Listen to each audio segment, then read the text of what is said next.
Lecture 38 start करें। अच्छा, ये कल एक भाई आए थे, एक दफ़ा ये दोबारा बात पूछ रहे थे। मोहतरम आप भी समझ लें, ये जब कराया हो जाए ना सेमी एनुअल, ये असेसमेंट 1 का क्वेश्चन 2 है। ये जब कराया हो जाए ना सेमी एनुअल, तो आपके पास और कोई चारा कार नहीं बचता सिवाय इसके कि आप रेट को भी सेमी एनुअल कर दें। तो देखें, इस सवाल में कराया है सेमी एनुअल, तो मजबूरन रेट को भी 14% से कितना करना पड़ा, 7%। अच्छा, अब कराया ना सेमी एनुअल ही आएगा 3 साल तक। तो अब जहन में लाएं, पहले साल के 6 महीने के एंड पे आएगा, पहले साल के 12 महीने के एंड पे आएगा, दूसरे साल के 6 महीने के एंड पे आएगा, दूसरे साल के 12 महीने के एंड पे आएगा, एंड सो ऑन। तो ये 6 कराए जरा आंखें बंद करके आप भी जहन में लाओ। 6 कराए, 1 2 3 4 5 6, इनकी प्लॉटिंग भी सोचें कहां कहां होगी। क्लियर? तो 3 साल में 6 कराए आएंगे। 3 साल में 3 कराए आते तो साल साल के एंड पे आते, लेकिन अब 3 साल में 6 कराए आएंगे तो 6 महीने के एंड पे आएंगे। अब इनकी डिस्काउंटिंग कैसे करनी है मोहतरम? तो उसमें आपसे ये बात हुई थी, ये विजुअलाइज कर लिया ना हमने कि 6 महीने के एंड पे कराया आएगा। अब यार ये ना जब आपने डिस्काउंट करना है तो सबसे पहले इस 800 को करना है। जब आप इस 800 को डिस्काउंट करेंगे तो रेट तो आप 7% यूज करेंगे, क्योंकि सेमी एनुअल का सवाल है, एनुअल का सवाल है, तो रेट तो 7% यूज करेंगे। लेकिन बता दें, इस अरसे के दरमियान कितने 6 महीने के सेट नजर आ रहे हैं? एक 6 महीने का सेट नजर आ रहा है, इसलिए डिस्काउंट करते हुए क्या करेंगे, 800 इंटू 1.07 रेज़्ड टू पावर -1। इसको डिस्काउंट करते हुए बताएं कितने 6 महीने के सेट नजर आ रहे हैं? 2 6 महीने के सेट नजर आ रहे हैं। तो 800 इंटू 1.07 रेज़्ड टू पावर -2। असल में जब ये रेट है ना 7%, ये 6 महीने का है, तो जब ये 6 महीने का है तो इसके दरमियान कितने 6 महीने के सेट हैं? 2। तो रेज़्ड टू पावर -2। इसको क्या करेंगे, 840 इंटू 1.07 रेज़्ड टू पावर -3, क्योंकि कितने 6 महीने के सेट नजर आ रहे हैं दरमियान में? 3। और यार एक और तरीका भी मैंने आपको बताया हुआ है। मैंने आपको बताया क्या कहा था, इधर देखें, जब डिस्काउंटिंग करनी हो तो पहले ये 2 कॉलम बना लिया करें, और याद आ रहे हैं? तो ये एक 6 महीने का सेट होगा, इन दोनों के दरमियान 2 6 महीने, इस तारीख और इस तारीख के दरमियान 3 6 महीने, एंड सो ऑन। इस तरह भी तो आप सोच सकते हैं, कोई डायग्राम बनाना जरूरी तो नहीं होता। और 1 जनवरी 8 और 31/12/10 के दरमियान पूरा 8 पूरा 9 पूरा 10, कितने साल बने? 3 साल में कितने 6 महीने के सेट? 6 महीने के सेट। तो रेज़्ड टू पावर -6 करके इस फिगर को डिस्काउंट करेंगे, इस फिगर को रेज़्ड टू पावर -5 करके। तो कर ही लें ये सवाल जो कसम खाई हुई आप लोगों ने ना करने की। असेसमेंट 1 का क्वेश्चन 2 क्या इकट्ठा करके, वो यार वो ऐसी कॉम्प्लिकेटेड सी बात बन जानी है, मुश्किल हो जाना है। रिजल्ट वही आ जाएगा, लेकिन थोड़ी मेहनत करनी पड़ेगी ज्यादा। ओके, अच्छा, पास्ट पेपर का क्वेश्चन 6 होमवर्क में दिया था, उसको भी जरा होल्ड पे रखते हैं, पहले डिस्कस कर लेते हैं जो कल हमारा सवाल चल रहा था। जी, ये कल हमारा सवाल चल रहा था। 5-7 मिनट हम लगाएंगे और इसको जरा एक ओवरव्यू देंगे पहले, फिर उसके बाद जो इसकी 2 एडजस्टमेंट्स रह गई थी कल, ये वाली, ये इंशाल्लाह करेंगे। अच्छा जी, अटेंटिव रहें सारे। पॉइंट 2 कल वाले सवाल का, ये पेज कौन सा है? 744। Pigeon limited has shared the following information for the year ended 31 December 2018। Profit before tax 300 million. Current liabilities में क्या पड़ा हुआ है? Expense payable. करंट लायबिलिटीज में क्या पड़ा हुआ है? कौन सा एक्सपेंस पेबल पड़ा हुआ है? इलेक्ट्रिसिटी एक्सपेंस पेबल 12 रुपए। देखें, ये मैंने कल वाला नोट कर दिया आपके आने से पहले। इलेक्ट्रिसिटी एक्सपेंस पेबल तो यहाँ आना चाहिए, एक्सपेंसेस पेबल इधर आने चाहिए। अब अगर एक पेबल इधर आ रहा है तो पेबल अगले साल क्या होगा? तो इस साल किस में जाएगा? खर्चे में। यहां तक बन गया टी काउंट, यहां तक बन गया टी काउंट। पहला काम ये हो गया। दूसरा काम, अकाउंटिंग वालों की बैलेंस शीट में कितने रुपए जाएंगे? 12 रुपए। बड़े शौक से ना आपने सुनते रहना सारी बातें, बस आराम से टेक लगा के। अकाउंटिंग वालों की बैलेंस शीट में कितने जाएंगे? 12 रुपए। टैक्स वाले क्या कहते हैं वो जरा पढ़ लेते हैं। ये खर्चा माइनस कर लेना जब कभी पे करो, ये खर्चा माइनस कर लेना जब कभी पे करो। तो मुझे बताएं किस दुनिया में ले गए हैं जहां कौन सी अकाउंटिंग है? कैश अकाउंटिंग है, इसलिए टैक्स बेस 0 आ गए। इसलिए टैक्स बेस 0 आ गई। क्लियर? अब अगला सवाल है टैक्सेबल है या डिडक्टेबल है। रट्टा भी आप लगा देंगे इधर, रूल नंबर 3, लेकिन लॉजिक सुन लें। लॉजिक क्या है कि ये 12 रुपए अगले साल जब पे होगा तो टैक्स वाले से डिडक्ट करने देंगे, इसलिए it is called as deductible term. यहां तक बात क्लियर होगी? आप करंट टैक्स की वर्किंग में रट्टा नहीं, अभी लॉजिक सोच लें जी। क्या अकाउंटिंग वालों ने खर्चे में डाल दिए? वो आते आते वाला किधर बैठा हुआ ये, क्या अकाउंटिंग वालों ने यहां तक आते आते माइनस कर दिया हुआ 12 रुपए? टैक्स वाले क्या कहेंगे, फिलहाल माइनस ना करो, जब अगले साल पे करो तो माइनस करो, इसलिए इस 12 को हमने क्या कर दिया, ऐड कर दिया। यहां तक क्लियर? अटेंटिवली साथ है, दिमाग साथ है तो फायदा हो रहा है रिवीजन का, वरना कोई नहीं, ना टाइम ही जाया हुआ है। इंटरेस्ट रिसीवेबल कितना है जी? 15 रुपए। तो इंटरेस्ट इनकम अकाउंट जहन में लाएं, interest income account, interest receivable आ गया, रिसीवेबल अगले साल रिसीव होगा, तो इस साल किस में जाएगा, P&L। ये बन गया अकाउंट। स्टेप 2, अकाउंटिंग वालों की बैलेंस शीट में रिसीवेबल कितना जाएगा? टैक्स वालों के जरा में पढ़ना पड़ेगा आगे। टैक्स वाले कहते हैं इंटरेस्ट पे हम तब टैक्स लगाएंगे जब मिलेगा।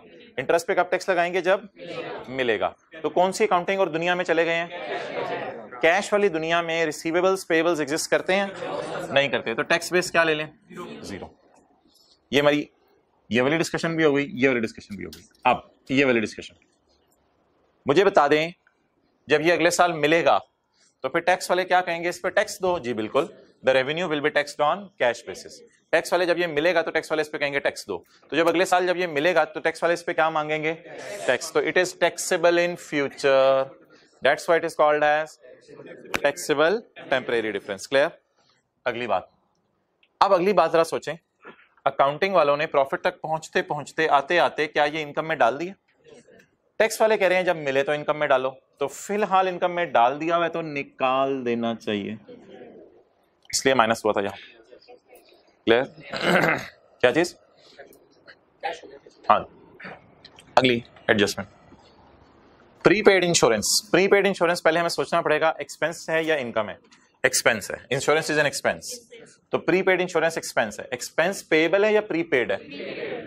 तो एक्सपेंस प्रीपेड है, पेएबल नहीं है। क्या है? तो इस साल पे हो गया, अगले साल खर्चे में जाएगा। प्रीपेड क्या होता है? प्रीपेड कार्ड क्या होता है? पे हो जाता है फौरन, इस्तेमाल बाद में करते हैं, खर्चे में बाद में जाते हैं। तो प्री पे अभी हो गया, पे अभी हो गया, खर्चे में अगले साल जाएगा। बहरहाल अकाउंटिंग वालों की बैलेंस शीट में कितने पे नजर आएगा? 30 पे। अब ये वाला डिसीजन नहीं लेना आपने, पहले लाइन पढ़नी है। टैक्स वाले क्या कहते हैं, कब माइनस करो? जब पे करो। हम तो ये ऐसा नहीं करना चाह रहे, हम तो एक्रूअल अकाउंटिंग फॉलो कर रहे हैं। वो कैश बेसिस वाली दुनिया में जाना चाह रहे हैं, तो कैश बेसिस वाली दुनिया में बोले हैं प्रीपेड एग्जिस्ट नहीं करते हैं, तो इसलिए रिसीवेबल पेएबल प्रीपेड एग्जिस्ट नहीं करते टैक्स वाली दुनिया में, इसलिए ये क्या आ गया? 0। अब यहाँ पे ना यार थोड़ा सा सोचना पड़ा था, ये टैक्सेबल क्यों है, यहाँ पे थोड़ा सा सोचना पड़ा था, लेकिन सोचना बड़ा आसान था। हम अकाउंटिंग वालों ने खर्चे में नहीं डाला, टैक्स वाले कह रहे हैं पे हो गया है, खर्चे में डाल लो। टैक्स वाले कह रहे हैं पे हो गया, खर्चे में डाल लो। यहां तक बात क्लियर होगी। लेकिन मोहतरम अगला साल जरा सोचें क्या होगा। अगले साल हम अकाउंटिंग वाले खर्चे में डाल रहे होंगे, अभी पे कर दिया ना, तो अगले साल हमने भी तो कभी P&L में डालना ना यार। अगले साल हम अकाउंटिंग वाले खर्चे में, टैक्स वाले कह रहे होंगे जब पे हुआ था पिछले साल तभी माइनस करने दिया था, तो फिर खर्चे में हम डाल चुके होंगे तो उसे उल्टाना पड़ेगा, तो उल्टा के ऐड करना पड़ेगा, तो अगले साल इस पर टैक्स देना पड़ेगा। It is taxable temporary difference. और आखिरी चीज, करंट लायबिलिटीज में एडवांस पड़ा हुआ है रेंट। करंट लायबिलिटीज में एडवांस रेंट पड़ा हुआ है। इधर आए, करंट लायबिलिटीज में रेंट रिसीवेबल पड़ा हुआ है या एडवांस रेंट पड़ा हुआ है? एडवांस रेंट पड़ा हुआ है। तो एडवांस रेंट इधर आ गया, रिसीव्ड इन एडवांस। अच्छा, अनअर्न्ड, अब इस 25 को एज इट इज यहां लिख देंगे, ये तो अकाउंटिंग वालों की WDV आ गई। अब देखते हैं टैक्स वाले कौन सी दुनिया में लेके जाना चाह रहे हैं, एक्रूअल वाली दुनिया में लेके जाने चाह रहे हैं या कैश वाली दुनिया में? The revenue is taxed on, tax वाले कौन सी दुनिया में लेके जाना चाह रहे हैं? कैश बेसिस वाली दुनिया में। कैश बेसिस वाली दुनिया के अंदर जो है वो अनअर्न्ड, रिसीवेबल्स, पेएबल्स और प्रीपेड एग्जिस्ट, तो इसलिए टैक्स WDV क्या आ गई? 0 आ गई। अच्छा, अब ये 25 रुपए जो है जरा आपने सोच के बताना है हम अकाउंटिंग वालों ने। अच्छा वैसे ये बताएं, ये अनअर्न्ड अर्न कब होगा? इस साल, अगले साल? अगले साल। अनअर्न्ड अगले साल क्या होगा? अर्न होगा। जब अनअर्न्ड अगले साल अर्न होगा तो इस साल हमने P&L में नहीं डाला, इस साल हमने P&L में नहीं डाला, लेकिन टैक्स वाले कह रहे हैं मिल गया है P&L में डाल दो। टैक्स वाले कह रहे हैं मिल गया है तो P&L में डाल दो। अब अगला साल जहन में लाएं, अनअर्न्ड अगले साल क्या होगा? बोले बोले बोले बोले यार, यहां से चला करें, यहां से चला करें। पेएबल अगले साल पे होगा, रिसीवेबल अगले साल रिसीव होगा, प्रीपेड अगले साल खर्चे में जाएगा, इस तरह चला करें। अनअर्न्ड अगले साल ऑन होगा तो हम P&L में डालेंगे, लेकिन टैक्स वालों ने तो कैश मिलते ही P&L में डाल चुके हैं ऑलरेडी, पिछले साल ही 18 में। तो 19 में बोले बोले हम अकाउंटिंग वाले जब P&L में डालेंगे, 19 में जब हम अकाउंटिंग वाले P&L में डालेंगे, टैक्स वाले कहेंगे P&L में ना डालो इससे, बल्कि क्या कर दो, लेस कर दो, तो डिडक्टेबल इन फ्यूचर। अच्छा, यहां पे थोड़ा सा पॉज लेते हैं और पॉज लेकर हम जो है वो रट्टे वाली 3 बातें करते हैं। अभी तक तो लॉजिक्स वाली बात हो रही थी, रट्टे वाली 3 बातें। टैक्स वाले किस दुनिया में ले गए हैं? चारों पॉइंट्स में, इसलिए टैक्स बेस 0। अगर कैरिंग अमाउंट ऑफ एसेट, अगर carrying amount of asset is greater than tax base of asset, तो रूल 1 कहता है छी जी। अगर कैरिंग अमाउंट ऑफ लायबिलिटी, अगर carrying amount of liability is greater than tax base of liability, तो रट्टा कहता है जी, तो रट्टा कहता है जी। ओके, ये बात होगी रट्टे की। करंट टैक्स की वर्किंग, भाई आप अपना नाम ही बता दो।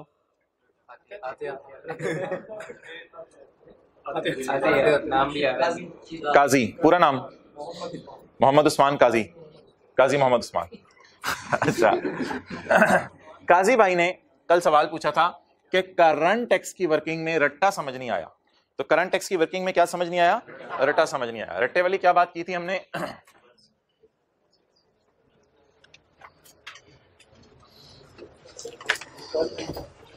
अगर टैक्स वाले कौन सी अकाउंटिंग फॉलो कर रहे होंगे, जैसे कि हमारे सवाल की दूसरी, तीसरी, चौथी और 5वीं एडजस्टमेंट, तो सब्र करना पड़ेगा, यानी सोच सोच के, ध्यान ध्यान से, फूंक फूंक के कदम रखने पड़ेंगे, कहीं फिसल ना जाए पाऊं। तो ध्यान रखना पड़ेगा, सब्र करना पड़ेगा। पहले टी अकाउंट बनाएंगे एक्सपेंस इनकम का, डेफर्ड टैक्स की वर्किंग में कैरिंग अमाउंट लेंगे, लेकिन टैक्स बेस क्या आएगी? ये वाला रट्टा भाई फरमा रहे थे मुझे करें, और इनके कहने पे दोबारा टिक लगाना पड़ा था यहाँ पे। ये वाला रट्टा भाई पूछ रहे थे क्या है मोहतरम, ये मैंने ये कहा था करंट टैक्स की वर्किंग में एक्सपेंसेस और इनकम उल्टा दें, क्योंकि टैक्स वाले आना और जाना मान रहे हैं, खर्चा और कमाया नहीं मान रहे, बल्कि आना और जाना मांग रहे हैं। तो ये इनकी रिक्वेस्ट के ऊपर आपको याद होगा काजी साहब की रिक्वेस्ट आई थी हमें कि इसको जरा रिवाइज करवा दें रट्टे को, करंट टैक्स की वर्किंग में। रट्टा रिवाइज करना है क्योंकि आने वाले दिनों में टाइम कम होना है, तो जल्दी रट्टे वाली बात किया करनी है। अब जब टैक्स वाले बज़िद हैं कि हम कैश अकाउंटिंग फॉलो करेंगे, फिर वो हमारे P&L का नहीं मानेंगे। तो खर्चा है 12, इनकम है 15, खर्चे तो प्रॉफिट्स में माइनस होते हैं, खर्चा उल्टा दो। तो मैंने कहा था अगर टी अकाउंट बनाओ तो करंट टैक्स में भी सोचना नहीं पड़ेगा, पेपर में फौरन रट्टा चलेगा, ऐड कर दो। अभी तो बड़ा सोचना पड़ा था 12 को क्यों ऐड किया है, हम ये कर रहे हैं, टैक्स वाले ये कर रहे हैं। इस सारे के बजाय अगर मैं आपसे एक रूल ऑफ थंब कहूं कि खर्चे उल्टा दो, तो खर्चा बताएं कैसे उलटता है? ऐड करके। इनकम उल्टा दो, इनकम कैसे उलटती है? बोले बोले बोले, लेस करके। और खर्चा और इनकम अगर नजर आ रहे तो उल्टाने टी अकाउंट में, और अगर टी अकाउंट में रिसीट पेमेंट नजर आ रही है तो उसे रिकॉर्ड करना है। उससे क्या करना है? रिकॉर्ड करना है। और जब भी प्रॉफिट्स निकल रहे हो तो रिसीट्स को ऐड करके रिकॉर्ड करेंगे। जब भी प्रॉफिट्स आ रहे हो तो रिसीट्स को और पेमेंट्स को। यार बताएं, ये रिसीट है, पेमेंट है खर्चों की? खर्चों की क्या होती है? पेमेंट को और रिसीट को। ये वाला रट्टा कितना समझ आ गया? आसान सी बात है, वैसे रट्टा भी नहीं है, लॉजिकल सी बात है। P&Ls को उल्टा दें, जहां जहां P&L नजर आ रहे हैं ये P&Ls को उल्टा दें, और रिसीट्स पेमेंट्स को रिकॉर्ड कर दें, ऐड कर दें। कौन बोला है यार, ये कौन है? रिसीट और पेमेंट को ऐड कर दें, रिसीट को ऐड कर दें और पेमेंट को लेस कर दें। अच्छा अच्छा अच्छा भाई जी जी, आप पीछे देखने लग गए, इधर आए। और नहीं, ठहर जाओ, ये बैठे हुए हैं।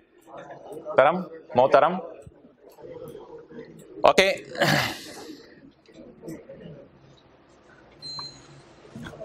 हद हो गई यार।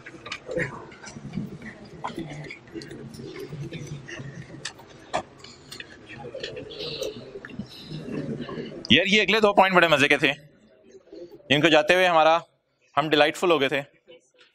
ये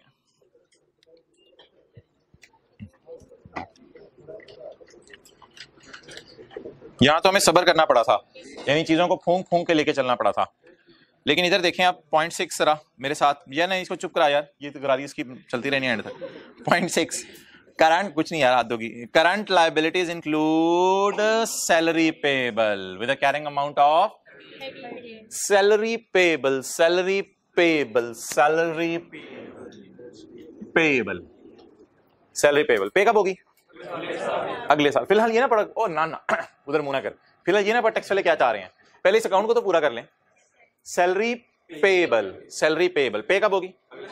तो इस साल किसमें चली जाएगी? खर्चों में। इस साल किसमें चली जाएगी? ये तो बन गया हमारा टी काउंट। टी काउंट पढ़ के बना के अब जरा जाके पढ़ते हैं टैक्स वाले क्या करना चाह रहे हैं और कौन सी दुनिया में लेके जाना चाह रहे हैं। द खर्चा, द अबू बकर, द खर्चा will be deducted when pay has been deducted for tax purpose as well, has been deducted for tax purpose as well। Tax वालों के लिए भी ये खर्चा माइनस हो गया है। अच्छा, काउंटिंग वालों ने माइनस कर लिया, टैक्स वालों के लिए भी खर्चा माइनस हो गया है। तो करंट टैक्स की वर्किंग में क्या करें? कुछ भी नहीं करेंगे, शुक्र करेंगे, बस कुछ नहीं करना पड़ेगा। कैरिंग अमाउंट कितनी है यार इस पेबल की? 13। अब थोड़ा सा जरा सोचना पड़ेगा, यहाँ पे थोड़ा सा जरा सोचना पड़ेगा यार, टैक्स वाले क्या कह रहे हैं? टैक्स वाले कह रहे हैं मोहतरम कि इस खर्चे को अभी रिकॉर्ड करो, तो वो भी मजबूर होंगे फिर पेबल बनाने पे। ऐसा तो नहीं हो सकता वो फिर कैश पे कर दें, वो मजबूर होंगे पेबल बनाने पे। तो जब भी टैक्स वाले हमारे टाइम पे खर्चा रिकॉर्ड करें तो याद रखिएगा दे विल बी कंपेल्ड के वो दूसरी तरफ इसको क्या माने। जब टैक्स वाले अपने मुंह से बोल रहे हैं, मैं टैक्स वालों का सैलरी का अकाउंट नहीं खोल रहा, टैक्स वाले अपने मुंह से बोल रहे हैं खर्चा है ये, तो अभी तो पे नहीं हुआ, तो वो भी मजबूर होंगे इसको क्या मानने पे? पेबल मानने पे। तो इसलिए हमने पेबल बराबर ले लिया था।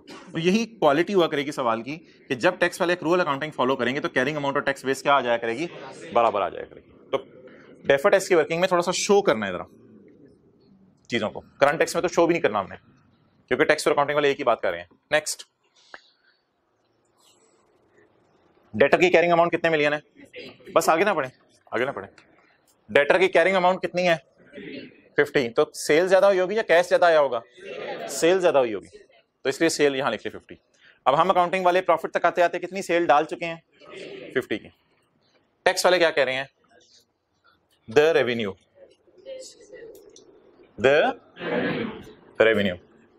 Has been included in taxable profits as well. ये कहते हैं टैक्सेबल प्रॉफिट में भी रेवेन्यू को इंक्लूड हो चुका है। तो टैक्स वालों के प्रॉफिट में भी 50 शामिल हो चुका, अकाउंटिंग वालों के प्रॉफिट में भी 50 शामिल हो चुका। तो क्या करें? कुछ भी ना करें। अब अगर टैक्स वाले इसको प्रॉफिट्स में डालने को कह रहे हैं तो अभी तो पैसे नहीं आए, इसीलिए तो इन्हें डेटर कहते हैं। तो अभी तो पैसे नहीं आए, तो इसलिए टैक्स वाले भी मजबूरन इसको क्या मानेंगे? रिसीवेबल। एक बात याद रखिएगा, जब भी ये डिसाइड हो जाए टैक्स वाले और हम एक अकाउंटिंग फॉलो कर रहे हैं तो फिर कैरिंग अमाउंट और टैक्स बेस में डिफरेंस निकालना है या इनको बराबर लेना है? इनको क्या लेना है? बराबर। अब बता दें कि क्लियर, क्योंकि इन दोनों का डिफरेंस 0 है ना जी।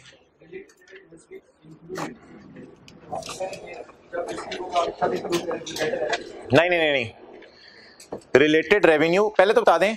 अगर 50 रुपए के डेटर आ रहे हैं तो हमने सेल कितनी रिकॉर्ड कर ली हुई है? 50 की, इसलिए तो डेटर आ रहे होंगे। 50 के डेटर आ रहे हैं तो हम अकाउंटिंग वालों ने सेल रिकॉर्ड कर दी 50 की। अब टैक्स वालों से पूछा यार तुम लोगों ने क्या करना है, जब पैसे आएंगे तब इनकम में डालोगे? वो कहते हैं नहीं, the related revenue has been included in profits. इसको टैक्सेबल प्रॉफिट में भी डाल दो साथ ही।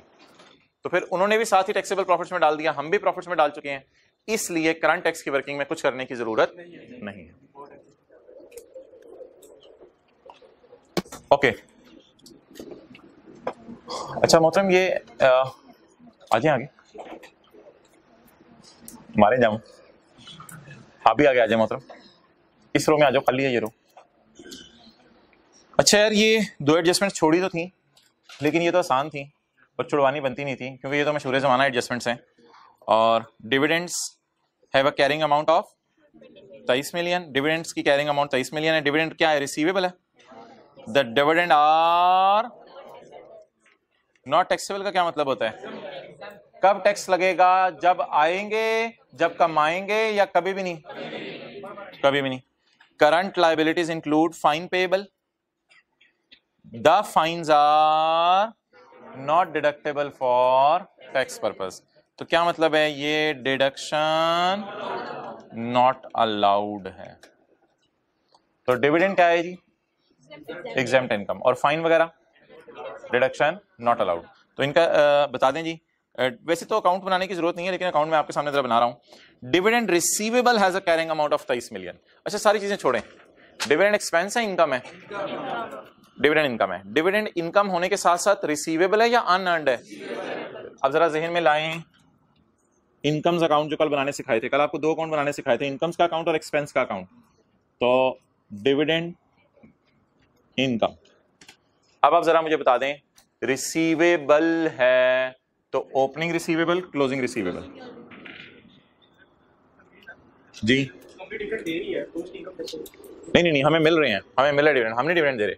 Dividend receivable from a subsidiary, from a subsidiary, हमारी कोई कंपनी है जिससे हमें डिविडेंड मिलेगा, have a carrying amount of 23, हमने किसी के शेयर खरीदे हैं, वहां से डिविडेंड मिलना है। Closing receivable. अच्छा यार, अकाउंट पूरा करने का तरीका पता क्या होता है? अकाउंट पूरा करना होता है ना, उसमें P&L या कैश लाना होता है, ठीक है? अब तरीका क्या होता है? तरीका ये होता है, क्लोजिंग रिसीवेबल के बारे में सोच लो, ये रिसीवेबल रिसीव कब होगा? तो इस साल कहां चला जाएगा? P&L में। आप बता दें, हम अकाउंटिंग वालों ने P&L में डाल लिया है, टैक्स वाले क्या कह रहे हैं? द डिविडेंड्स आर, हम तो डाल चुके हैं P&L में, और टैक्स वाले क्या कह रहे हैं? हम तो डाल चुके हैं P&L में, और टैक्स वाले क्या कह रहे हैं? हम तो डाल चुके हैं P&L में, और टैक्स वाले क्या कह रहे हैं? Dividends are. अब क्या कर दें फिर? वही जो मशहूर जमाना ट्रीटमेंट है, कोई नई बात नहीं है, परमानेंट डिफरेंस है। चलो रेड मार्कर से नोट कर लेते हैं, लेस डिविडेंड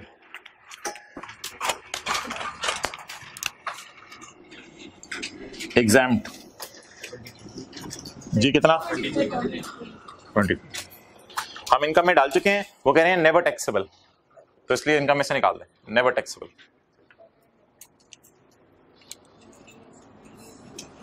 वर्किंग 10,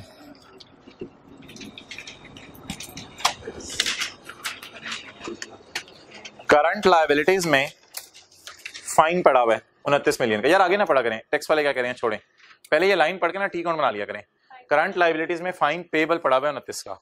अच्छा मुझे ये बताएं कि फाइन एक्सपेंस है, इनकम है? एक्सपेंस जैसा अकाउंट बनाए, इनकम जैसा? अगला सवाल, फाइन पेबल है, प्रीपेड है? पेबल है। तो फाइन एक्सपेंस ओपन करके, इधर ओपनिंग पेबल्स आएंगे, इधर क्लोजिंग पेबल। क्लोजिंग पेबल बोले 29। अच्छा, अब एक फटा होता है कि इस अकाउंट में P&L आना है या कैश आना है, उसके लिए आपको एक तरीका आज मैंने बताया है। क्या तरीका बताया है? ये पेबल के बारे में सोच लें, पेबल अगले साल, तो फिर खर्चे में कब जाएगा? इस साल। हर अकाउंट के बारे में इस तरह सोच लिया करें। इधर देखें, प्रीपेड अगले साल खर्चे में जाएगा, इस साल क्या हो गया? पे हो गया, इसलिए तो इसको प्रीपेड कहते हैं कि पहले ही पे हो गया। तो क्लोजिंग पे उंगली रख के सोच लिया कि P&L की फिगर आनी है या कैश की फिगर आनी है। तो बोलें पेएबल अगले साल, तो इस साल किस में जाएगा? खर्चे में जाएगा। अच्छा मोहतरम, अब मेरा सवाल आपसे ये है हम अकाउंटिंग वाले प्रॉफिट तक आते आते इस 29 को माइनस कर चुके हैं जी, माइनस कर चुके हैं। ये P&L में, यही तो मतलब ये हम अकाउंटिंग वाले खर्चे में डाल चुके हैं। Fines are not deductible, tax वाले कहते हैं खर्चे में डालो ही ना, हम अकाउंटिंग वाले खर्चे में डाल चुके हैं। टैक्स वाले कहते हैं खर्चे में, हम अकाउंटिंग वाले खर्चे में डाल चुके हैं। टैक्स वाले क्या कहते हैं? खर्चे में डालो ही ना। तो क्या कर दें? ऐड कर। वैसे अगले साल ना खर्चे में डाल लें जब पे हो। नहीं नहीं नहीं नहीं, कहते हैं कभी भी खर्चे में ना डालो, कभी भी खर्चे में ना डालो, कभी भी खर्चे में नहीं डालना। फाइन डिडक्शन नॉट अलाउड जी, बोलें 29। हम अकाउंटिंग वाले प्रॉफिट तक पहुंचते हुए खर्चे में डाल चुके हैं, तो टैक्स वाले कह रहे हैं कभी भी खर्चे में ना डालो, इसको ऐड कर। अच्छा भाई, अब आपकी बहुत ज्यादा टेंशन चाहिए। अब आप सोच रहे होंगे कि जब से क्लासें शुरू हुई हैं तब से लेके आज तक एक दफा भी समोसा, सॉरी, जब से क्लासें शुरू हुई हैं तब से लेके आज तक एक दफा भी फाइन पेबल यहां शो नहीं किया। शायद आप एग्री करें मेरी बात से। जब से क्लासें शुरू हुई हैं तब से लेके आज तक कभी भी फाइन पेबल यहां शो नहीं किया। और फाइन पेएबल की डिस्कशन हमने कभी नहीं की, और एग्जेम्प्ट इनकम रिसीवेबल की डिस्कशन भी हमने कभी नहीं की। उसकी रीजन सुनने क्या थी? उसकी रीजन ये थी कि सवालों में ये नहीं लिखा होता था कि फाइन पेएबल है, बल्कि फाइन पेड होता था, और सवालों में ये नहीं लिखा होता था एग्जेम्प्ट इनकम रिसीवेबल है, बल्कि एग्जेम्प्ट इनकम रिसीव हो जाती थी। जैसे कल पास पेपर का सवाल किया था, अगर आप सवाल निकालें पास पेपर का, मैं नोट्स में नहीं खोल रहा, होमवर्क में जो किया आपने 320 328 320, तो पेज 320 पे देखें क्या आ रहा है। पेज 320 पे पॉइंट नंबर 5 है, ऑन यकम June an amount of 1 million was paid as penalty. Page 320 पे पॉइंट 5 में देखें, ऑन यकम जून 1 मिलियन वाज, तो ये पे हो जाता था, तो इसलिए पेएबल के एतबार से डिस्कशन नहीं है कि बैलेंस शीट में आना भी है या नहीं आना। और इधर एग्जेम्प्ट इनकम कोई नहीं है इस सवाल में। Capital gain is exempt from tax, ऊपर लिखा हुआ सफे के टॉप पे देखें, डब्बे में आखिरी line, capital gain income is, आगे कोई लिखा हुआ है रिसीवेबल है, तो फिर रिसीव हो गई है बस, कैपिटल गेन इनकम माफ थी, रिसीव हो गई होगी। क्लियर? तो मोहतरम लेट आने वाले भाई, आज तक हम कभी भी फाइन पेएबल को और एग्जेम्प्ट इनकम रिसीवेबल को डेफर्ड टैक्स की वर्किंग के एतबार से इसलिए डिस्कस नहीं करते थे कि वो पेएबल नहीं होती थी। लेकिन आज क्या है? आज डिविडेंड रिसीवेबल है और फाइन, तो आज जिंदगी में पहली दफा यहां भी जरा परमानेंट डिफरेंसेस की डिस्कशन कर लेते हैं। जी बोलें।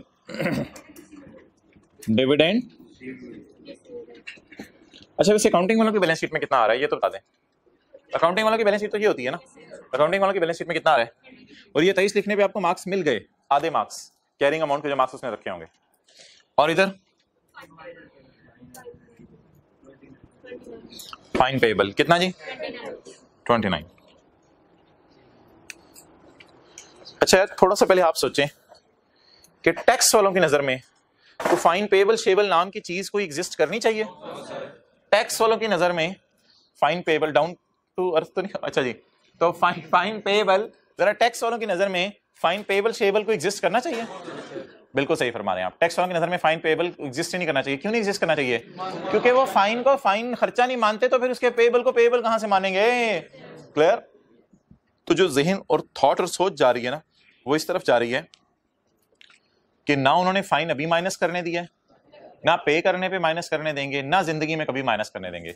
तो ऐसे ही टैक्स वालों की नजर में किताबों में अगर फाइन पेएबल नजर आता रहे तो अजीब सी चीज लगेगा, फाइन पेएबल, और उस पेएबल को फिर पे भी करना पड़ेगा, और वो टैक्स वाले कहेंगे यार पे करने पे भी हमने आपको कोई फायदा नहीं देना। अभी जब आपने इस साल तो आपने जो है वो कोई इशारा तोड़ा है, तो इस साल तो आपको खर्चा बुक करना चाहिए फाइन पेएबल, लेकिन जब अगले साल आप फाइन पे कर दोगे तो भी माइनस नहीं करने देंगे। इस साल जब इशारा तोड़ा है और fine expense debit payable credit entry की है तब भी कुछ नहीं आपको करने देंगे, और अगले साल जब पेएबल पे हो जाएगा तब भी आपको। तो बताएं फाइन पेएबल टैक्स वालों की नजर में क्या पेएबल कभी पे होगा तो कोई फायदा शायदा होगा? हमें खर्चा वगैरह माइनस करेंगे? नहीं करेंगे। तो अगर जनरल डिस्कशन की जाए ना तो इसकी टैक्स बेस बनती है 0, इसकी टैक्स बेस बनती है 0। लेकिन बहुत इंपॉर्टेंट बात आज की होने लगी है, अगर आप इसकी फाइन पेएबल की टैक्स बेस 0 बना देंगे तो नुकसान ये होगा कि डिफरेंस के कॉलम में डिफरेंस आ जाएगा। कई दफा होता है एक काम करना शुरू करते हैं ना तो दूसरा काम बिगड़ जाता है, और दूसरा काम संभालने लगते हैं तो पहला काम बिगड़ जाता है, वो बंदा दही बन जाता है, दिमाग की दही बन जाती है, इधर जाए उधर जाए। ठीक है, तो वो बारिश आती है ना कई दफा घर में, वो रोशनदान से भी पानी आने लग जाता है, इधर से नीचे से भी पानी लगा, वाइपर वो यार आज तो घर में पानी आने देते हैं, आप टेंशन फ्री हो जाते हैं। अच्छा तो अब एक फड्डा रिजॉल्व किया कि फाइन पेएबल की टैक्स बेस 0 कर दी, क्योंकि टैक्स वालों की नजर में फाइन कुछ है ही नहीं, तो इसलिए फारिग करो फाइन को। जब ये 0 की तो डिफरेंस आ गया। अब डिफरेंस आ गया तो डिफरेंस में डिडक्टेबल है या टैक्सेबल है अलग बात है, लव सम डिफरेंस में डालते होते हैं टेम्परेरी डिफरेंस।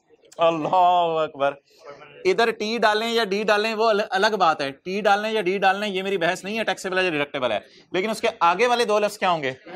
Temporary difference. तो ये तो टेम्परेरी डिफरेंस है ही नहीं, तो ये क्या है? परमानेंट डिफरेंस है। और अगर हमने इसको 0 कर दिया तो ये क्या बन जाएगा? टेम्परेरी डिफरेंस के कॉलम में डिफरेंस आ जाएगा। तो यहां पर स्टॉप का साइन लगा, इस तरह होता है स्टॉप का साइन, स्टॉप का साइन लगा, और स्टॉप के साइन ने कहा खुदा के लिए रोको टेम्परेरी डिफरेंस को, खुदा के लिए टेम्परेरी डिफरेंस रिकॉर्ड करने से रोको। टेम्परेरी डिफरेंस रिकॉर्ड करने से रोको। अगर यहां टेम्परेरी डिफरेंस रिकॉर्ड हो गया तो तुम साथ इसके ये ना लिख दो डिडक्टेबल टेम्परेरी डिफरेंस, यानी जब पे होगा तो डिडक्ट हो जाएगा। ये तो बड़ी अजीब सी बात है। तो स्टॉप के साइन ने कहा कि यहां टेम्परेरी डिफरेंस खुदा के लिए ना आने देना। तो यार मजबूरन एक असम्पशन हमें लेनी पड़ेगी, हकीकत ये नहीं है, इसको फिर 29 लेना पड़ेगा। मेरे पास मजबूरी है, मजबूरी में आप इसको टैक्स बेस को बराबर लेंगे और कोई हल नहीं है इसका, वरना टेम्परेरी डिफरेंस आ जाना है। अगर आपने टैक्स बेस 0 ली और लॉजिक पे चले तो टेम्परेरी डिफरेंस आ जाना है, लेकिन टेम्परेरी डिफरेंस को हमने क्या करना है, रोकना है। तो रोकने के लिए मजबूरन इसको क्या ले लेंगे, 29। सब्र करें, एक लाइन पढ़ा लेने दें, फिर उसके बाद जो है वो हम आगे चलेंगे। ये आपके साथ वाले की किताब में ना एक पेज है 742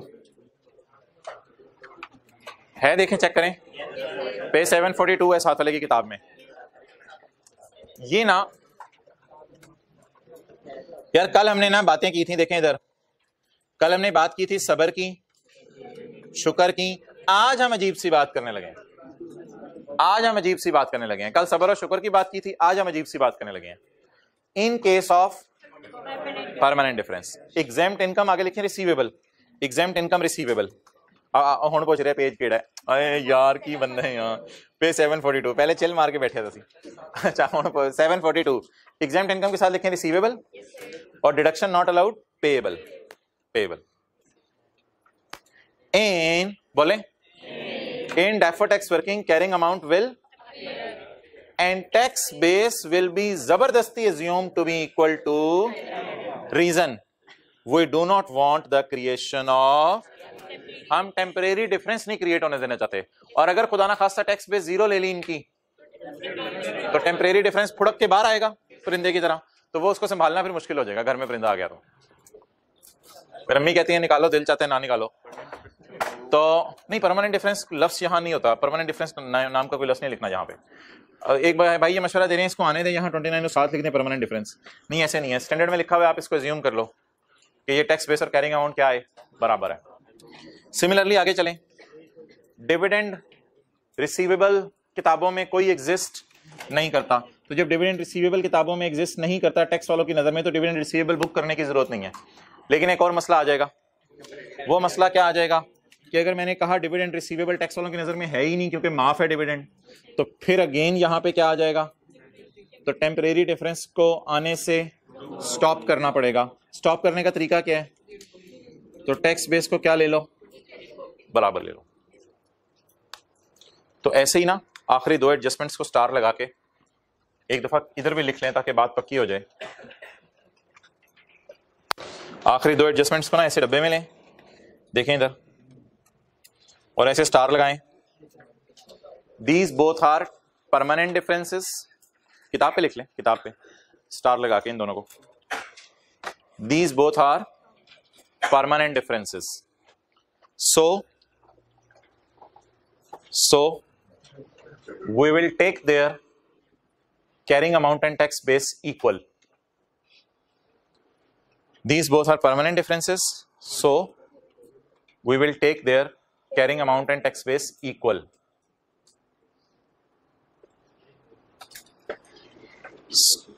So that we will take their carrying amount and tax base equal, so that the difference column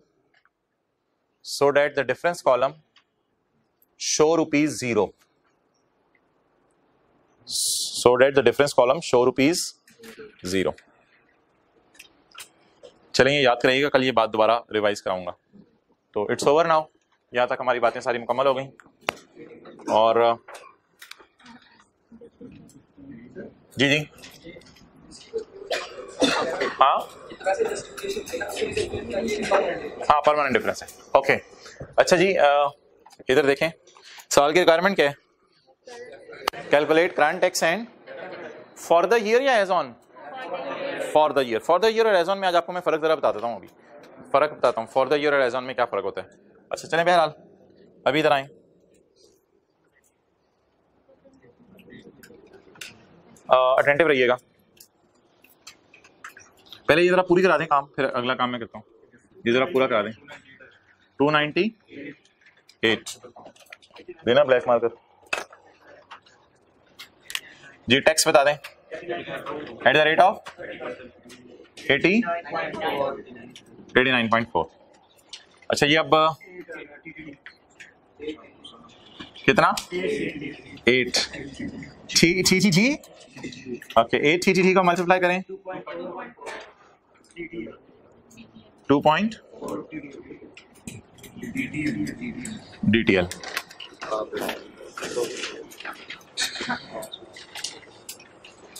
अच्छा अब इधर आए डेफर्ड टैक्स का ओपनिंग बैलेंस। डेफर्ड टैक्स का ओपनिंग बैलेंस देखा ही नहीं इधर आप लोगों ने। डेफर्ड टैक्स का ओपनिंग बैलेंस तो डेफर्ड टैक्स का टी बनाना पड़ेगा। वर्किंग नंबर 11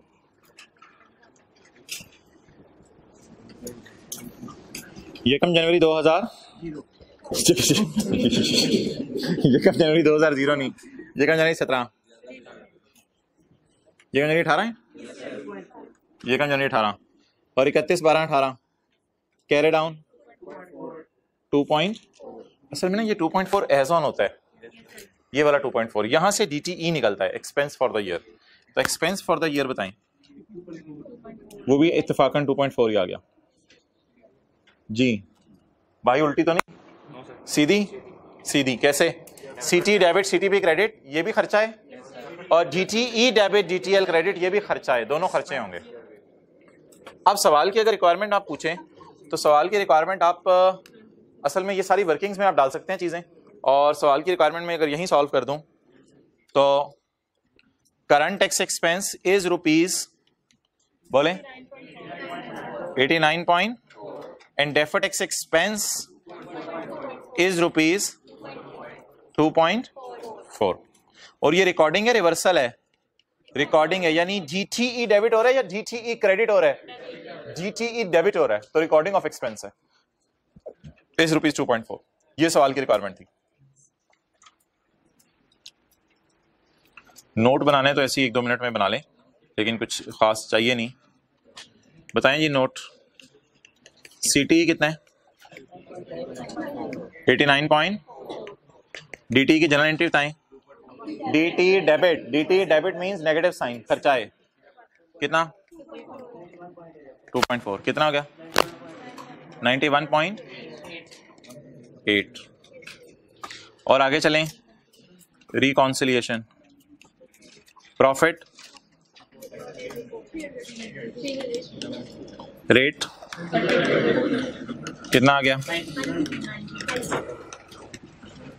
अब मोहतरम दो चीजें हैं परमानेंट डिफरेंस याद आ रहा है दो चीजें परमानेंट डिफरेंस हैं।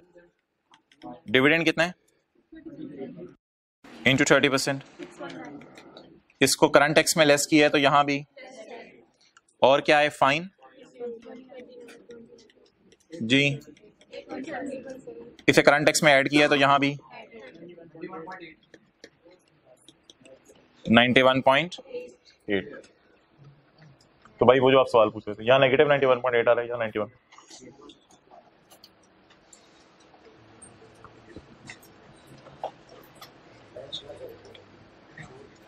क्या मैच ना करे अगर पेपर में तो छोड़ दें कोई मसला नहीं अगले सवाल की तरफ मूव करें। वो कोई 1-2 गलती होगी वो अपने मार्क्स लूज कर देंगे वहां पे बस आप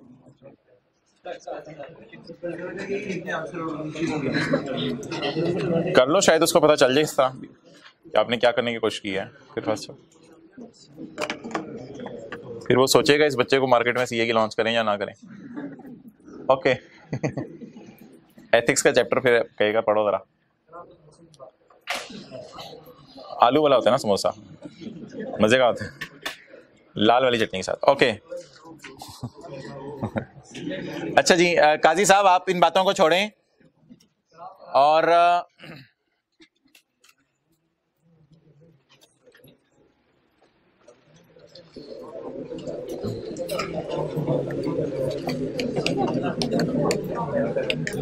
यार वैसे ये पूरे टॉपिक में यहाँ आके थोड़ा सोचना पड़ा था कल और आज एक्रूवल्स और प्री पेमेंट्स में। अच्छा अब आज बड़ी एक इंटरेस्टिंग चीज आपसे शेयर होने लगी है। पास पेपर का क्वेश्चन 2 एक दफा हमने क्लास में किया था तो आपको एक चीज का शायद आइडिया हो कि हम हमेशा जो है ना, हमेशा डेफर्ड टैक्स एक्सपेंस को बैलेंसिंग निकालते हैं यहां पे। अच्छा, इससे पहले कि मैं आगे मूव करूं, एक दो बातें आपने सुननी है जो बड़ा अटेंटिवली सुननी पड़ेंगी। ये अकाउंट होता है deferred tax liability slash asset. Opening liability, closing liability, opening asset, closing asset. अच्छा, इसमें ना कभी डीटी आपको पता है इधर आ जाता है, कभी इधर आ जाता है।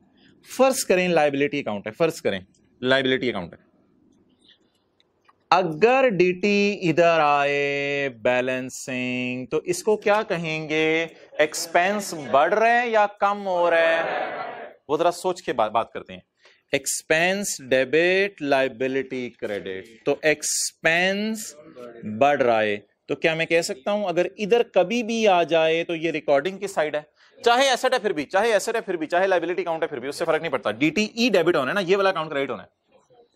और अगर कभी डीटी इधर आता था तो बताएं DTL debit, DTE credit, expense credit. खुशी की बात है, उल्टी हो गई, एक्सपेंस उल्ट हो गया, ये खुशी की बात है, एक्सपेंस क्रेडिट। तो ये खर्चा लगाने की साइड है या उल्टाने की साइड है? लेकिन मैं ये नहीं कह रहा कि दोनों जगह ही बैलेंसिंग आएगा, या इधर बैलेंसिंग आया करेगा या, लेकिन आज ये जरा लिख लें कि ये खर्चा रिकॉर्ड करने की साइड है और ये खर्चा उल्टाने की साइड है।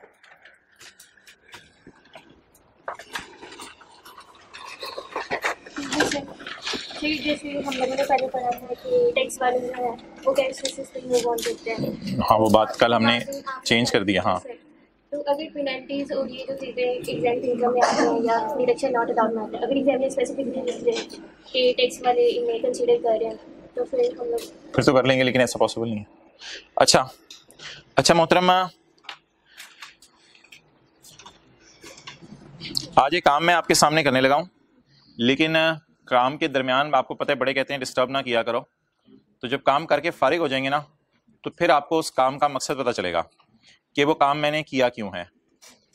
पास पेपर का क्वेश्चन 2 निकालें, पेज नंबर 317।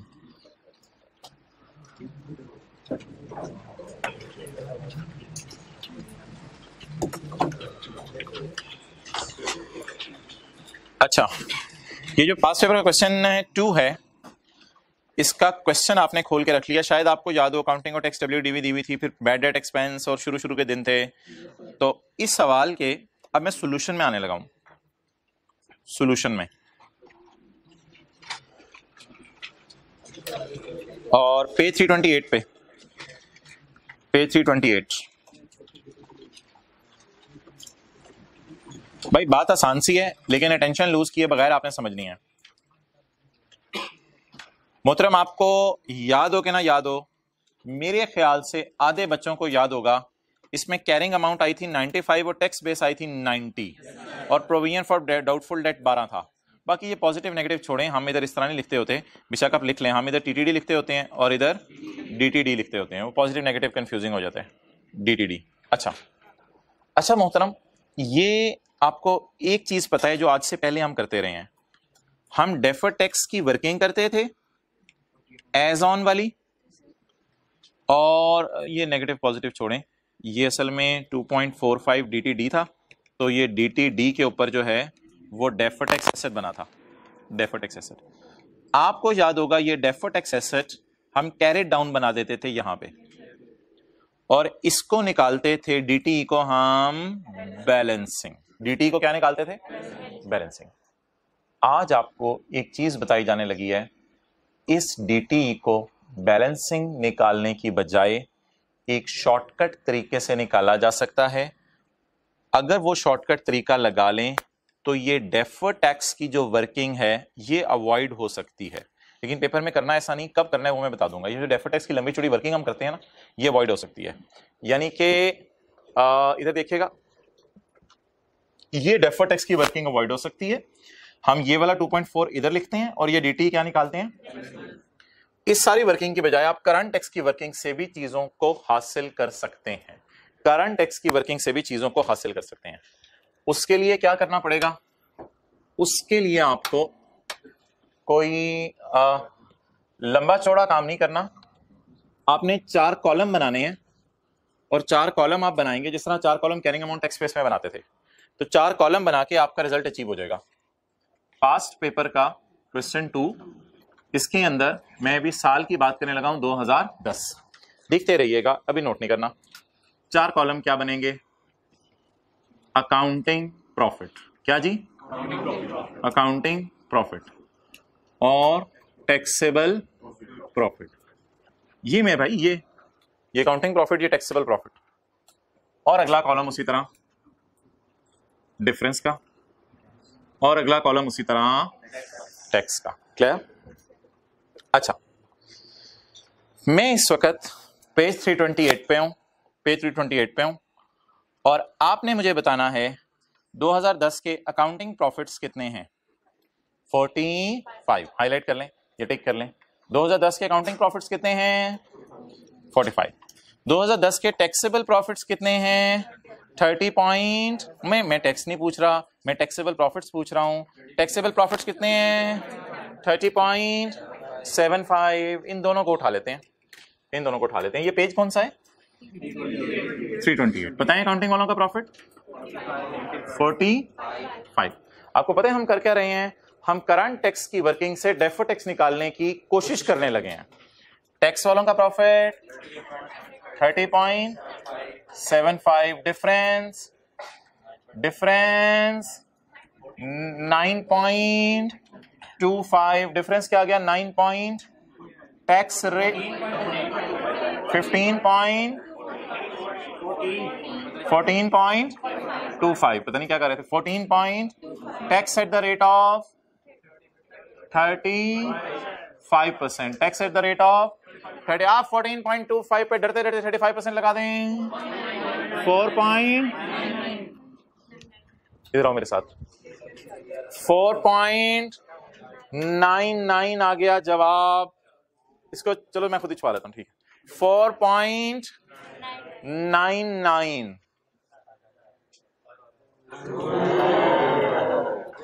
वैसे तो हम ये क्या निकालते थे? बैलेंसिंग। लेकिन अभी हमने क्या पकड़ा? हमने यार एक मिनट में क्लास बोलने लगा हूं। पहले तो हम GTA निकालते थे बड़ी मेहनत करके, कैरिंग अमाउंट, टैक्स बेस। पहले हम GTA निकालते थे और GTE बैलेंसिंग आता था। पहले हम क्या निकालते थे? GTA या GTL निकालते थे और GTE बैलेंसिंग आता था। आज हमने क्या कहा? हमने कहा इस वर्किंग को अवॉइड करो, डायरेक्ट क्या निकालो? GTE। अच्छा, ये ना फॉर द ईयर होता है, ये उंगली देखिएगा, ये फॉर द ईयर होता है, ये एज ऑन होता है। तो ये एज ऑन के डेटा से निकलता है और ये फॉर द ईयर के डेटा से निकलता है। फॉर द ईयर अकाउंटिंग वालों में और टैक्स वालों में कितना इख्तलाफ है? फॉर द ईयर अकाउंटिंग वालों में और टैक्स वालों में कितना इख्तलाफ है? अब क्या जवाब आ गया? 4 पॉइंट। एक मसला थोड़ा सा रह गया है, उसके लिए आप लोगों ने बूथे ऊपर रखने हैं। वो मसला ये है कि 4.99 रिकॉर्डिंग वाली साइड पे जाने या रिवर्सल वाली साइड पे जाने। समझिएगा बात को मैं क्या कर रहा हूं। ये 4.99 तो आ गया है, ये 4.99 इधर आना है या इधर आना है, यहां से भी तो पता चलना चाहिए ना। ओके, अब आप मुझे बता दें, मुझे होमवर्क मिला था 45 सवाल,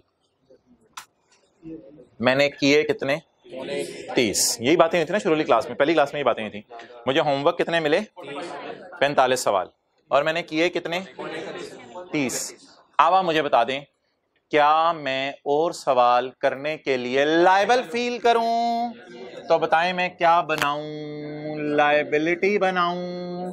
तो लायबिलिटी बढ़ाऊंगा तो खर्चा डेबिट होगा। ये जनरल एंट्री लिख लिया करें साथ। लायबिलिटी बढ़ाऊंगा तो खर्चा, पहले बता दें लायबिलिटी बनानी है या एसेट बनाने? लायबिलिटी बनानी है। वैसे को रटा नहीं मानना कि ये ग्रेटर का साइन है तो DTL आया करेगा, रटा भी चल सकता है, लेकिन बहरहाल नहीं। मुझे मिले कितने सवाल? 45। मैंने किए कितने फिलहाल? 30। या मैंने प्रॉफिट कितना कमाया? टैक्स किस पे दिया? बाकी पे फिर कभी टैक्स देना पड़ेगा, बाकी पे फिर कभी टैक्स देना पड़ेगा। तो अपने आप को क्या फील करूं? लायबल फील करूं। तो लायबिलिटी क्रेडिट, तो खर्चा डेबिट। अब भाई इधर ये ना देखे गएगा इधर कोई इधर एसेट्स पड़े हुए हैं ब्रॉड डाउन और कैरी डाउन, और brought down carry down asset पड़े हुए हैं, वो कोई मसला नहीं, छोड़े पड़े। मुझे बता दें मैं रिकॉर्डिंग वाली साइड पे लेके जाऊं या रिवर्सल वाली साइड पे ले, आप ये काम करके आप थोड़ी सी हिम्मत करके, मुझे नहीं पता लाइबिलिटी अकाउंट है या एसेट अकाउंट है, रिकॉर्डिंग वाली साइड बता दें, TE रिकॉर्डिंग वाली साइड। इस सारी एक्सरसाइज का मकसद ये था 4.99 डायरेक्ट हमारा निकल आया डेफर्ड टैक्स अकाउंट में, बैलेंसिंग नहीं निकला, बैलेंसिंग नहीं निकला। क्लियर? एक सेकंड कैलकुलेटर पकड़ के अगला सवाल आपने मेरे साथ सॉल्व करना है, कैलकुलेटर पकड़ के अगला सवाल सॉल्व करना है। पहले ये नोट कर लें, यहां तक ये इतना सा ना आपके रजिस्टर पे कहीं नोट होना चाहिए, इसके ऊपर हेडिंग जरा लिख लें अपने रजिस्टर पे, shortcut of DTE of calculating DTE, सही जरा हेडिंग लिखिएगा, shortcut of calculating DTE, shortcut of calculating DTE। आज तक DTA और DTL निकालते थे, लेकिन ये शॉर्टकट्स आपने यूज नहीं करने, ये शॉर्टकट तरीका सीख लें, मैं बताऊंगा लगाना कब है, हर सवाल में ना लगाने लग जाएं। ये हथियार अपने पास रख लें, जब इस हथियार को चलाना होगा तब बताऊंगा, उससे पहले नहीं चलाना, जंग लग जाएगा। ये अच्छा मोहतरम, आपको पता है अच्छे वेले हमारे सवाल चल रहे होते हैं, दो बच्चे आके टेंशन डाल देते हैं, वो दो बच्चे आपने मुझे बताने हैं कौन से हैं। अच्छे भले हमारे सवाल चल रहे होते हैं, दो बच्चे आके हर जगह टेंशन डाली हुई है, एग्जेम्प्ट इनकम और डिडक्शन नॉट अलाउड, हाथ से ऐसे बच्चे चाहिए। अच्छा वाला हमारा सवाल चल रहा होता है, जहां भी कोई ना कोई फटा हो ना तो ये दो लोग फटा डाल देते हैं, कभी रिकॉन्सिलिएशन इनकी वजह से मैच नहीं होती, कभी आज कैरिंग अमाउंट और टैक्स बेस के अंदर अजीब सी बात करनी पड़ी इनकी वजह से, तो ये जहां भी आते हैं ना कोई मैस ही डाल के जाते हैं, डिडक्शन नॉट अलाउड और एग्जेम्प्ट इनकम। अच्छा मोहतरम, एक छोटी सी बात अब सुनिएगा आप, अगर कभी ये खुलने लगा मार्कर, वो किधर है, ये खुलने लगा मार्कर नहीं, ये है, ये जो अकाउंटिंग प्रॉफिट है ना आपने लेने हैं एडजस्टेड, कौन से लेने हैं एडजस्टेड। एडजस्टेड का क्या मतलब, आपने एडजस्ट करना है इनको परमानेंट डिफरेंस से, किससे एडजस्ट करना है परमानेंट, यानी अकाउंटिंग प्रॉफिट में अगर डिडक्शन नॉट अलाउड है तो आपने क्या कर देनी है ऐड, वही जो बचपन से सीखे हैं करंट टैक्स में क्या करते थे, और एग्जेम्प्ट इनकम करंट टैक्स की वर्किंग में क्या कर देनी है। ये असल में मैंने लिखना था यहां पे, इधर मैंने क्यों नहीं लिखा, क्योंकि हमारे 2010 के साल में कोई परमानेंट डिफरेंस है ही नहीं, 2010 के साल में कोई परमानेंट डिफरेंस है ही नहीं। अब मैं पेज 329 पे जाऊंगा, यार देखते हैं ऊपर, अब मैं पेज 320, ये नोट कर लिया ना, ये इसको दोबारा नोट ना करें, अगले साल के लिए नोट कर लेते हैं। अब मैं पेज 329 पे जाऊंगा और साल कौन सा करूंगा 2000, और सवाल कौन सा रखूंगा स्टिल पास पेपर का क्वेश्चन नंबर 2, और मुझे बता दें कि मैं कौन सी वर्किंग खोलूंगा जरा, ओह पेज तो यही रहेगा मेरे ख्याल से, बल्कि 328 और 329 दोनों यूज होंगे इंशाल्लाह। अच्छा 2011 की वर्किंग करनी है, मैं कौन सी वर्किंग खोलूं, डेफर्ड की या करंट से गुजारा चलाने की कोशिश करूं, करंट से गुजारा चलाने की कोशिश करें। आए जी पेज 328 पे रहें, अकाउंटिंग प्रॉफिट पेज 328 पे रहें, टैक्सेबल प्रॉफिट, गंदा बच्चा याद होगा आपको, ये पहला सवाल था क्लास में जिसमें एग्जेम्प्ट इनकम आई थी, और यार नहीं है कोई फाइन, ऐसा ना करना यार, नहीं है फाइन, कोई फाइन नहीं है कोई, सिर्फ एग्जेम्प्ट इनकम है, कितनी 6। इस सवाल में गंदा बच्चा था 2010 में, लेकिन 2011 में सवाल में गंदा बच्चा है। आप बता दें अकाउंटिंग प्रॉफिट्स उठाने हैं, लेकिन इसकी एडजस्टमेंट के बाद, तो 60 + 6 कितना उठाऊं मैं 66, जो माइनस 60 - 6 कितना उठाऊं 54, जो काम यहां किया एड लेस वही काम वहां भी करना है। चलें जी पकड़ें 60 को पकड़ लें, what is 60, accounting +0, deduction not allowed है ही नहीं ना सवाल में, +0 माइनस एग्जेम्प्ट इनकम कितनी 6, क्या जवाब आ गया 50। ये किनके वाला प्रॉफिट हो गया, सेटलमेंट करके, सेटलमेंट करके टैक्सेबल प्रॉफिट 58.5, इसको एज इट इज उठाया करना है, इसमें कोई मसला नहीं हुआ करेगा। दिल धक धक धक धक धक धक धक कर रहा है, पता नहीं क्या बनना है, डिफरेंस निकालें यार, देखी जाएगी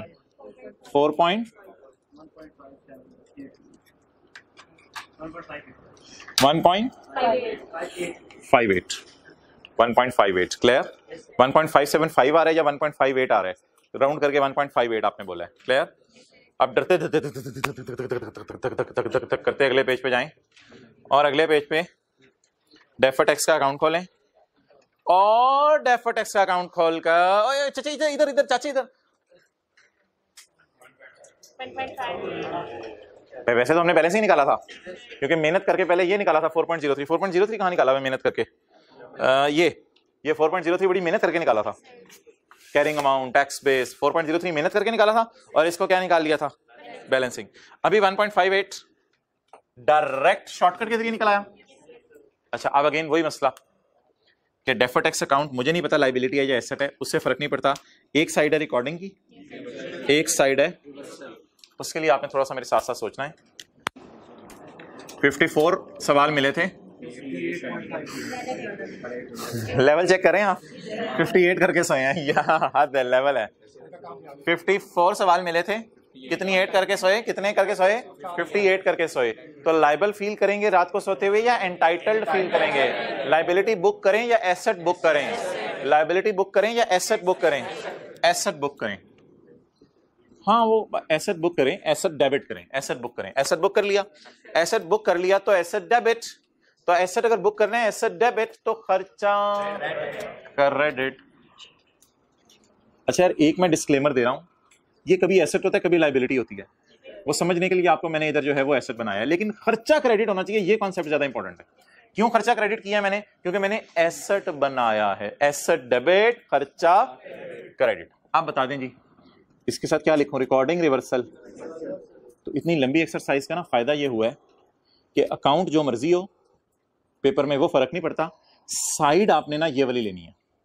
अब 1.5 साइड ये वाली लेनी है, दूसरी वाली साइड पे नहीं, पेपर में गलती से लिखा ना। साइड कौन सी वाली लेनी है? So that is all about this discussion and it was enough. उधर ही रखो।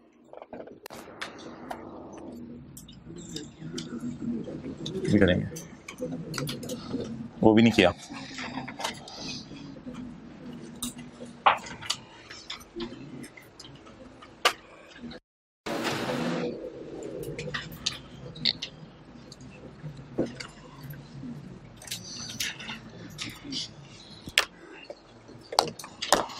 चलें यार आज के लिए एक आसान सा सवाल रखा हुआ है,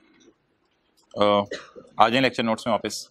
ये हमारी डिस्कशन खत्म होगी, इस डिस्कशन की रिवीजन आपने खुद नहीं करनी, मैं कराया करूंगा जिस सवाल में जरूरत हुई।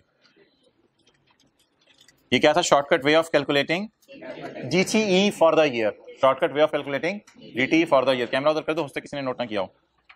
प्रॉफिट्स कौन से लेने हैं? Adjusted accounting profit.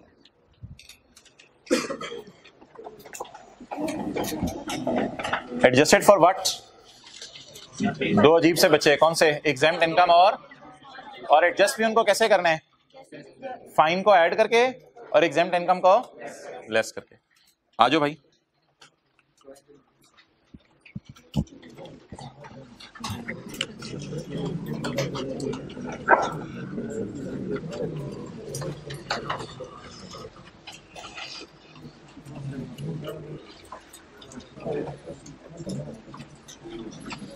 ओके जी, पेज 744 पे आए, 745 पे क्वेश्चन नंबर 11। नहीं यार 11 नहीं, question number 17 page 748, question number 17। निहायत ही मैंने कहा एक बच्चों वाला सवाल आज कर लें, इसको रिवीजन हो जाए जरा चीज़ों की। वही परचेज एन एसेट ऑन यकम जनवरी 2015 फॉर रुपीज 5000। और भाईजान उत्ते वेखो साथ वाले को जरा थोड़ी देर पर करते रह करें। We purchase an asset on यकम जनवरी 2015 फॉर रुपीज, कॉस्ट बोलें अकाउंटिंग वालों की नज़र में, टैक्स वालों की नज़र में, डेट ऑफ परचेज बोलें यकम जनवरी। सबसे पहली दफ़ा कब डेप्रिशिएट होगा? 31/12/15 पे। अकाउंटिंग वालों ने कितना डेप्रिशिएट किया? टैक्स वालों ने अकाउंटिंग WDV टैक्स बेस 4250। अगले साल अकाउंटिंग वालों ने कितना डेप्रिशिएट किया? 500। टैक्स वालों ने अकाउंटिंग BV 4000 31/12/16 पे। टैक्स वालों की WDV 3500। अच्छा जी, इधर देखें करंट टैक्स की वर्किंग में ये 500 और 500 उल्टाया जाएगा और 750 रिकॉर्ड होगा। ये पहले साल की कैरिंग अमाउंट है, ये पहले साल की टैक्स बेस है। ये पहले दूसरे साल की कैरिंग अमाउंट है, ये दूसरे साल की। पहले साल टैक्स रेट 30%, अगले साल टैक्स रेट 32%। प्रॉफिट दोनों सालों का 1200। चलें सवाल स्टार्ट करें।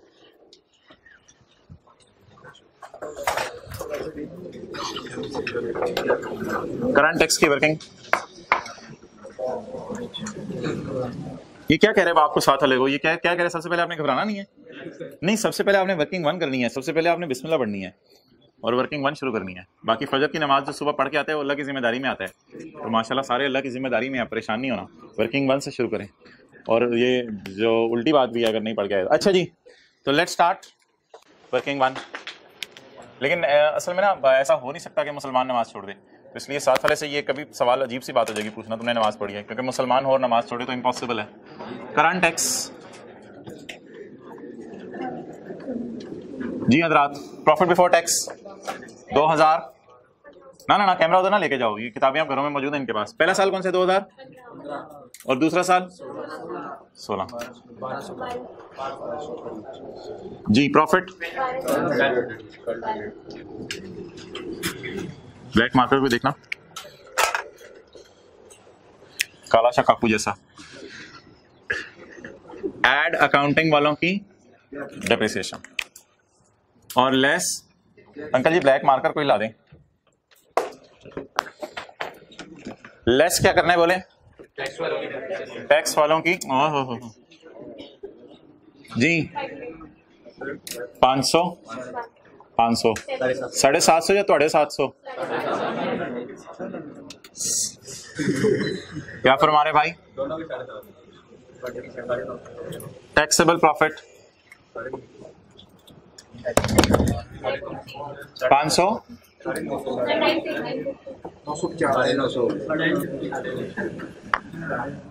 Tax at the rate of. अच्छा एक मिनट इधर देखें, 16 का 15 का इस तरह लिख देते ना तरतीब से, 32% और अगले साल का 30%। पहले 9.5 का 30% बताएं और 950 का 32%। 304 working 2 defer tax liability slash as on 31/12/15। नहीं शॉर्टकट नहीं लगाएंगे, शॉर्टकट जब लगाना हुआ मैं बताऊंगा, शॉर्टकट नहीं लगाना। अच्छा हाँ, हथियार को जब इस्तेमाल करना हुआ तब बताया जाएगा, अभी दुश्मन के आने का तो इंतजार करो अभी तो। अच्छा 15 का रेट क्या है? 15 का रेट 30%। अगर किसी को बाहर से शोर आ रहा है ना तो एज्यूम करें ICAP एग्जामिनेशन हॉल में बैठे हैं तो ऐसा ही हो रहा है, तो रिवीजन हो रही है उसकी। अच्छा जी, tax at the rate of 30%। गाय PPE carrying amount 40, tax base 4250। और चिल माहौल 4500 42 इनका difference. If carrying amount of asset is greater than it is taxable.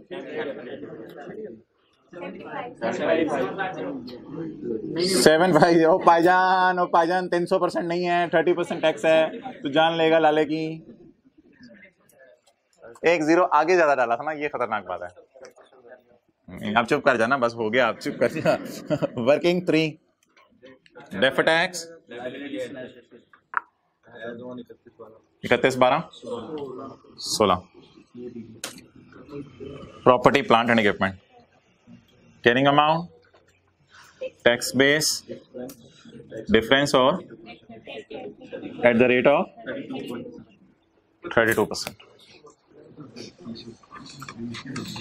जी।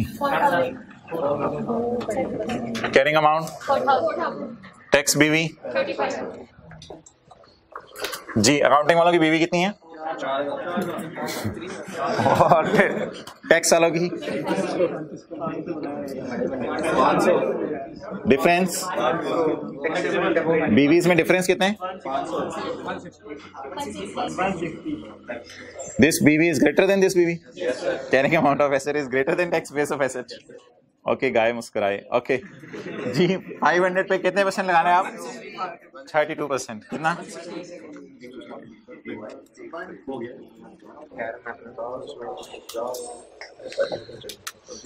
मोहतरम खड़े हो जाएं। अगला काम क्या करते हैं सर? वो अकाउंट बनाते हैं। एक्सेलेंट एक्सेलेंट, फिल बदी ये माशाल्लाह, बैठ जाए मौके पे। आपसे पूछते आपने बता देना था, बता देना था। आपसे पूछते आपने बता देना था, आपसे पूछते आपने बता देना था, बता देना था टी अकाउंट बनाते हैं, नहीं बताना था।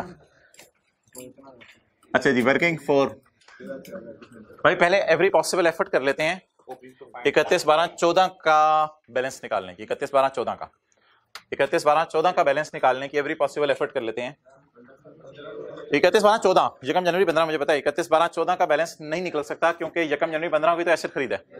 तो 31/12/14 को जब ये दोनों बीवीज नहीं थी, तो जब बीवीज नहीं थी तो डिफरेंस नहीं था, तो फिर डेफर्ड टैक्स भी बात ही खत्म होगी। कितनी आसान बात थी। ओके, तो 31/12/14 की रात को एसेट ही हमारे पास नहीं था।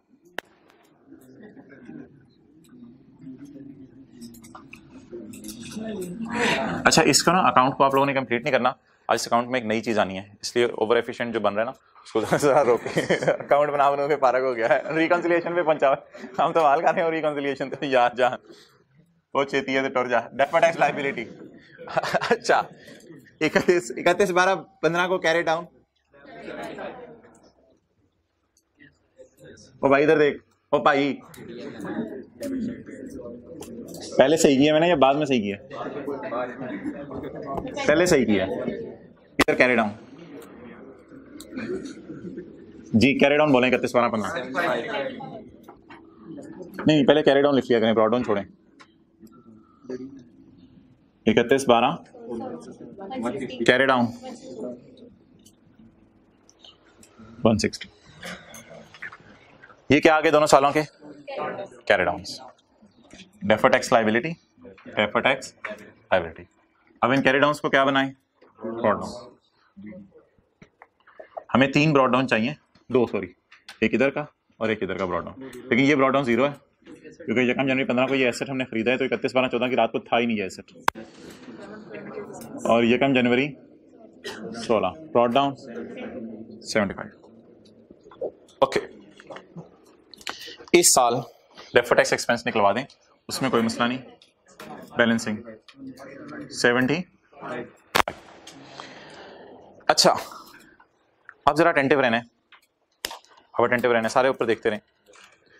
मैंने कहा था डीटी इतनी मेहनत से आप लोग निकालते हैं, डीटी इतनी मेहनत से बैलेंसिंग निकालते हैं, तो ये अकाउंटिंग प्रॉफिट और टैक्सेबल प्रॉफिट का डिफरेंस लेके भी तो निकल आता है ना। डीटी इतनी मेहनत से निकालते हैं तो अकाउंटिंग प्रॉफिट और टैक्सेबल प्रॉफिट का डिफरेंस लेके भी तो निकल सकता है। तो अकाउंटिंग प्रॉफिट बोले 1200, कैलकुलेटर पे लिखें 1200। Taxable profit 950। यही आज बात हुई है ना कि ये वाली फिगर बैलेंसिंग आ सकती है। 1200 और 950 250, 250 का 30% 75। यही बात हुई ना आज, यही बात हुई। तो अकाउंटिंग प्रॉफिट और टैक्सेबल प्रॉफिट का डिफरेंस लिया, उस पर रेट लगाया, तो यही आ रहा है डायरेक्ट। अच्छा, क्लियर यार। अब अगला अपने साल पूरा नहीं करना, अगला साल जरा असल में ये मैंने पिछली बात कराई है ना, ये इस सवाल में क्यों आना था उसको समझाने के लिए कराई है शॉर्टकट।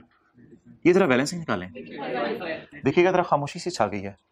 बैलेंसिंग निकालें जरा।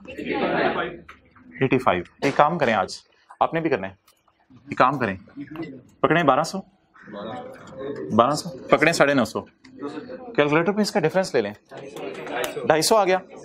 250 पे लगाएं 32%, 32% रेट है ना। कितना आ रहा है? 80। और ये कितना आ रहा है? 85। तो फारग हो गया ना, सब कुछ फारग हो गया। आज ये जमीन पे बैठ जाते हैं। शॉर्टकट नहीं लगा ना? शॉर्टकट लगा या नहीं लगा? नहीं लगा शॉर्टकट। अच्छा, कुछ को पता ही नहीं चला, जरा उनसे मैं बात कर लूं, आप लोग रिलैक्स करें।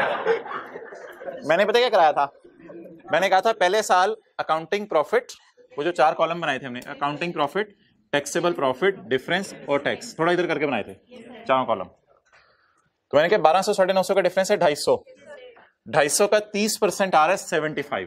तो बड़ा अच्छा सा महसूस हो रहा था कि शॉर्टकट भी यहां चल रहा है।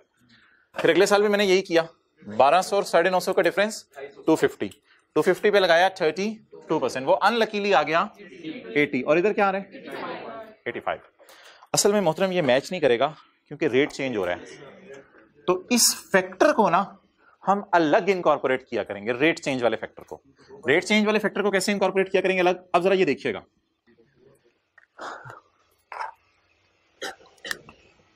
ये पेपर में सर्कल नहीं लगाना अपने समझने के लिए। ये 75 कितने परसेंट पे पड़ा है, 30%। क्लियर, गेम ऑन होने लगी है, आज की क्लास की पहली इंपॉर्टेंट बात होने लगी है। ये 75 किस पे पड़ा है, और ये वाला 162, 32%। ये रेट चेंज जो है ना, काफी जगहों पे अभी आप सवाल आगे चलेगा ना, देखिएगा अपने असरार डालेगा जगह जगह। तो रेट चेंज की वजह से फटे आने हैं। तो हम समझ रहे थे डेफर करके लाइबिलिटीज 30% पे होंगी, लेकिन जब डेफर किया लाइबिलिटीज को तो रेट बढ़ के शूट अप करके किस पे जा चुका था। हमने समझा था डेफर करके लाइबिलिटीज 30% पे आएंगी, लेकिन डेफर करके अब लाइबिलिटीज किस पे आ रही हैं, 32% पे। अब आपने एक नई लाइन डाला करनी है, डालनी ब्लू मार्कर से ही है, और उसका नाम भी DTE ही रखना है, लेकिन नई लाइन डाला करनी है। इस अकाउंट में एक नई लाइन आ जाने लगी है। उसके लिए पहले उर्दू का हिंट एक सुन लेना है आपने। ओपनिंग क्या है, लाइबिलिटी है या एसेट है 75, ये जरा बता दें बस। ब्रॉड डाउन इधर आ रहा है ना, तो ये लाइबिलिटी है, तो ओपनिंग लाइबिलिटी है, ओपनिंग लाइबिलिटी है। अगली बात आपने मुझे बतानी है, रेट आपने बढ़ाना है या कम करना है, कितने परसेंट से। ये पहला गोल्डन रूल पेपर में, ये दूसरा, लाइबिलिटी बढ़ानी है या कम करनी है, लाइबिलिटी बढ़ा दो, लाइबिलिटी बढ़ा दो। दोबारा देखें सारा जो मैंने लिखा है, इसकी नेचर बताएं, लाइबिलिटी है एसेट है, लाइबिलिटी है। रेट बताएं, बढ़ रहा है कम हो रहा है, लाइबिलिटी बढ़ा दो, कितने परसेंट से। मुझे बता दें, इंट्रो के टीचर्स क्या बताते थे, लाइबिलिटी बढ़ाने के लिए कौन सी साइड यूज करनी है, क्रेडिट साइड। लाइबिलिटी बढ़ाने के लिए कौन सी साइड यूज करनी है, क्रेडिट साइड पर ओपनिंग जो लाइबिलिटी क्रिएट की हुई है उसको 2% से बढ़ा के देखते हैं जी। Blue marker. अब एक कैलकुलेशन में करने लगा हूं, आसान सी है, थोड़ा सा फोकस करेंगे समझ आ जाएगी। 75 पड़ा हुआ है 30 पे, इसे कहते हैं ओपनिंग को रीस्टेट करना, ओपनिंग को छेड़ना, ओपनिंग से छेड़ना, ओपनिंग को छेड़ना सिर्फ। ओपनिंग क्या है 70, किस पे पड़ा है यार, इसको 32 पे नहीं लेके जाना आपने, 32 पे नहीं लेके जाना, इसको 2 पे लेके जाना है, सिर्फ इंपैक्ट आपने इंक्रीज कर डालना है। 30 पे पड़ी है, 32 पे ना ले जाओ, 2 पे ले जाओ, क्योंकि 30 पे तो पड़ी है, तो 30 में 2 डालोगे तो 32 पे खुद ही चली जाएगी। तो असल में हम इस 75 को 32 पे लाना चाह रहे हैं। 75 पड़ा किस पे हुआ है, काट के नहीं ला सकते, वो CD BD बनता होता है। तो इस 30 को बढ़ा के 32 पे ले आए, तो डिवाइड बाय 30 मल्टीप्लाइड बाय 2% किया करेंगे। ये 2 है, इन दोनों का डिफरेंस कितना आ गया। अब जो आप DT बैलेंसिंग निकालेंगे ना, अब जो आप DT बैलेंसिंग निकालेंगे, जो हम निकाला करते थे, वो अल्लाह का शुक्र है 80 आ गया है। वो 80 कौन सा वाला 80 है, वो जो इस साल के 1200 और 950 का शॉर्टकट तरीके से लगा के चेक किया था। इस साल का अकाउंटिंग प्रॉफिट, इस साल का टैक्सेबल प्रॉफिट, 950 दोनों का डिफरेंस, 250 का 32%। ये शॉर्टकट से भी 80 सही आ रहा है, अल्लाह का शुक्र है, शॉर्टकट से भी 80 सही आ रहा है। तो ये नोट कर लें मोहतरम, ये आज एक नई चीज है। दोनों का नाम DT, दोनों का नाम DT। अलग अलग करने का फायदा एक तो ये हुआ जो अभी बताया, रिकॉन्सिलिएशन, ये जो एक मैच कर गया, बाकी रिकॉन्सिलिएशन में मसला आएगा थोड़ा सा, उसमें भी ये 5 हमें हेल्प करेगा। ये मसला आज तक किसी सवाल में क्यों नहीं आया था, क्योंकि हमने कई सवाल किए थे 2-2 सालों के, लेकिन उनमें हर सवाल का रेट सेम होता था।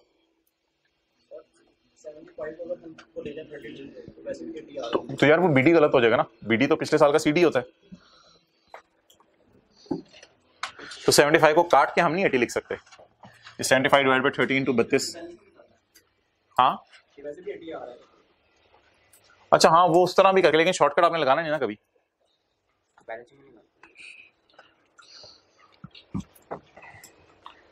इसके बाद हम क्या बनाते थे? नोट बनाते थे। हाँ, उसके लिए एक डब्बे के नहीं, डब्बे में सवाल दिए हुए हैं, कल इसकी प्रैक्टिस करेंगे। लाइबिलिटीज की जगह अगर एसेट्स हो तो कल इसकी प्रैक्टिस करेंगे, एसेट्स भी आएंगे, लाइबिलिटीज भी आएंगी, कल इसकी प्रैक्टिस करेंगे जी।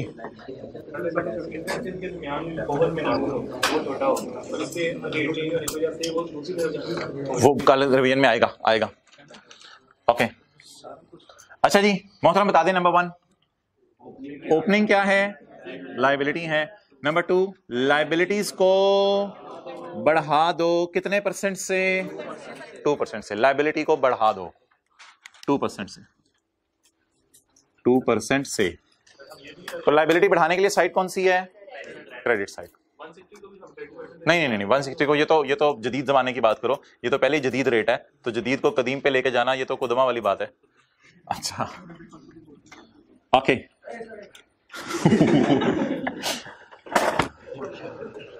ओके अच्छा यार, अब ना जनरल एंट्रीज जो है वो हमने करनी है।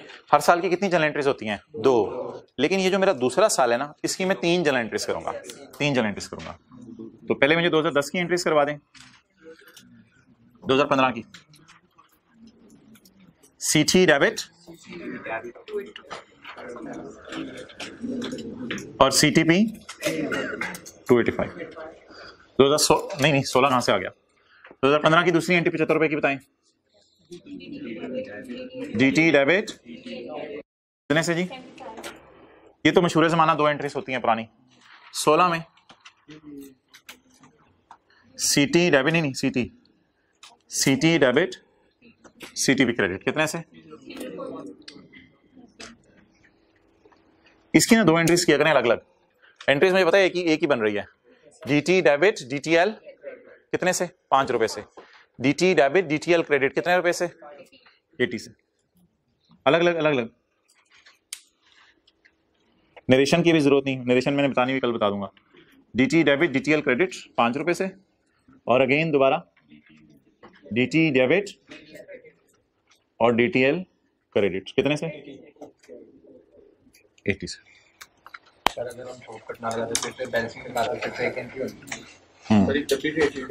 शॉर्टकट तो वैसे ही चेक करने के लिए लगाया था ना।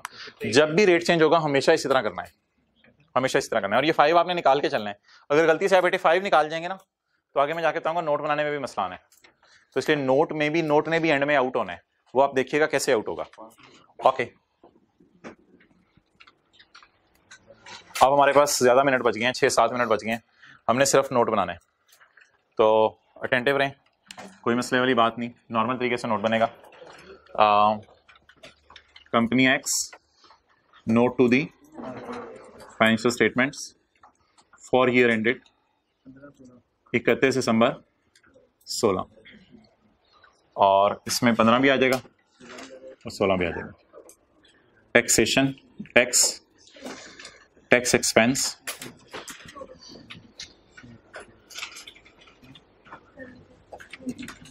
जहां चैलेंज आएगा ना वहां मैं पॉज लेके आपको खुद सोचने को कहूंगा, जहां नया चैलेंज आएगा। फिलहाल सीटीई डेबिट तो नेगेटिव साइन ना, टीई डेबिट बोले, टीई डेबिट मींस खर्चा रिकॉर्ड करना है 285। इधर आए, DTE debit TE debit means negative sign 7। ये तो ये शुक्र है फारिग हो गया 2015। अब 16 की तरफ आए, सीटीई डेबिट 304। ये फिगर जरा सोच लें, सही सोचेंगे आप, इधर लाइन ही नहीं डालनी, इधर कोई लाइन ही नहीं डालनी, ये फिगर सोच लें। एक्सेलेंट 85 टीई डेबिट 5 से और टीई डेबिट 80 से, तो टीई 85 से। अब ये ना कहिएगा पहले ही आप 85 लिख देते, तो टीई डेबिट 5 से और टीई डेबिट 80 से, तो टोटल डेबिट कितने से मारना है? 85 से। टीई डेबिट खर्चा रिकॉर्ड करना है 85। हाँ जनरल एंट्रीज अलग अलग करनी है, लेकिन नोट में कोई नई लाइन नहीं डालनी। जी हजरात 389 360। अच्छा जी, रिकॉन्सिलिएशन, प्रॉफिट बिफोर टैक्स, तजस्सुस बढ़ता जा रहा है। टैक्स रेट 32% है इस साल का यार, 32 है प्लीज। इस साल का रेट और इस साल का रेट 30%। कैलकुलेटर पे टैक्स निकालें। 380 360। एक साल रिकंसाइल नहीं किया। भाइयों के लिए दरवाजा खोल दें।